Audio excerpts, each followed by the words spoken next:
First, congratulations to Notre Dame.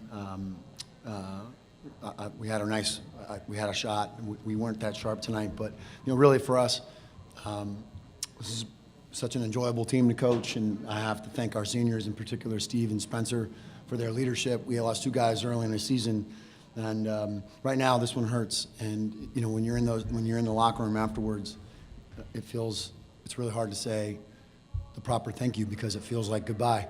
But we're here because of these guys, and they made us a championship team again, and we're thankful for that. And I think they represented both Princeton basketball and Princeton University in a first-class way, and I'm proud of that. Thank you, Coach. We'll take questions just for Devin, Stephen, and Spencer at this time. Please raise your hand. We'll get a microphone to you. We'll start here, and then we'll come across the aisle. Kyle Franco with the Trentonian. Devin, on that last shot, did it feel good coming out of your hand, and did you think it had a chance to go in? Yeah, I thought the shot was going in. It's really for any of you guys. Just talk about some of the plays you made down the stretch, and they had an 11-point lead, I think, with about eight minutes to go. And what was your mindset there and able to get back in the game?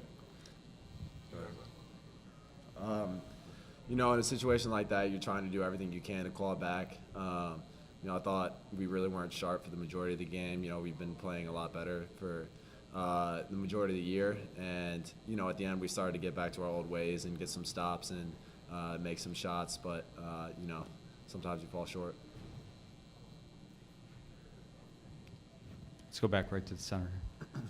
Spencer, for you guys to shoot 8 for 31 from 3 and still be in this game with a chance to win at the end, what did you guys kind of have to do well to sort of stay close?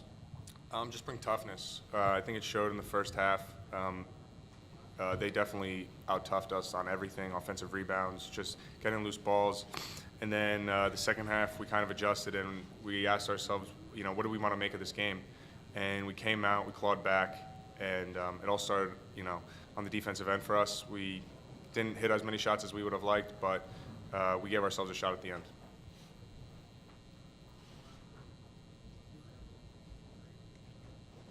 Let's go right to the front here.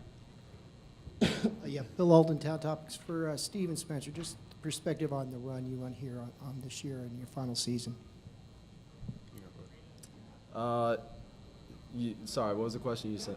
In terms of ending your career with this run like this season. I think this year has been amazing for us. Accomplishing 16-0 in the Ivy League, and sort of getting the program back to the NCAA tournament, back to winning ways, and accomplishing everything we set out to do. It's been an amazing season, and I've done it with people I consider my family. And it's emotional for it to come to an end, but I'm going to cherish everything I put into it. Everything that came out, because I put everything into this program and into these 4 years. Spencer? I'm just so proud of the team we became. Early on, we had our rough patches, certainly. Guys went down, people stepped up, roles changed, but nonetheless, we were always committed to our goals, and it showed. We had a great run. We hadn't lost in a while, and I'm sure people might. It hurts for us right now, certainly, and you want to go out with a win and a deep tournament run, but nonetheless, we gave it our all. Proud of the guys. It's been an unbelievable year. It's been an unbelievable 4 years, and couldn't have asked for anything more. Let's go right here. Go ahead, Eric. Hey, Devin, you told us that you thought the shot was going in. Can you take us through the play, getting the ball, what your thoughts were? Yeah, so they missed the free throw, and Mirabel, he came down the floor. I kind of set him like a brush screen, and both the guys went with him. So, I got my feet set, the ball came into my shot pocket, and I looked at the rim, and, when the ball left my hand, I thought it was good. But, it didn't go in, and that's what happens when you take those shots. It either does or it doesn't. In this case, it didn't, and, the rest is what happened. Last one for our student athletes. Yeah, hi, Dick Weisz. For any of you 3 guys, the last few years, the Ivies has really increased its success playing against 3s, 4s, and 5s in the NCAA tournament. How much of the gap now do you guys think you've cut into? I think it shows. I mean, every year when, the brackets come out, I'm sure people are always looking at the Ivy League and who's representing and what matchup they have, because at the end of the day, we can compete. We feel we can compete with anyone. And it's a testament to our league. It's a testament to the players. And I'm looking forward to the growth of the league and hopefully its recognition. I think the Ivy League tournament certainly helps get us on a national stage right before selection show. And there's a bright future, I think, ahead for the Ivy League in general. Devin, Stephen, Spencer, thank you for your time. Congrats on a great season. Thank you. Thank you. We'll take follow-up questions for Coach Henderson at this time. We'll go right down here, right front left here. Coach, Zach Gelb, Fox Sports 920 The Jersey. The final shot by Devin at the end, what did you see from your perspective? Then also, just what did you really see out of Notre Dame today and their ability to defend your three-point shots? I thought that shot's gone in an awful lot for us. Devin's shot, it was the right look for us. I think we try to get to the rim, but I thought Notre Dame is they're smart, they're tough. They don't really put anybody on the floor that doesn't have a ton of experience, and I thought that was the story of the game. Was they had a lot more experience in this moment, and it showed. And we got this team has been punched in the face a little bit throughout the course of the season, but they always respond. And I've been on teams where that doesn't happen. So they did a great job, but I was pleased with the chances that we had. Down front. Coach, it seems like your defensive intensity sparked that late run. Just talk about the late run and the impact of the defense. Yeah, finally, right, Bill? I mean, we got going defensively. A team that doesn't turn the ball over, they still only had 6 turnovers. They do a really good job. You watch them on tape, and it's a patient, slow team, and in the game, it's even slower. And it forces you to sort of get out of your comfort zone, and it really challenges all the principles that you have defensively. But I thought we settled in.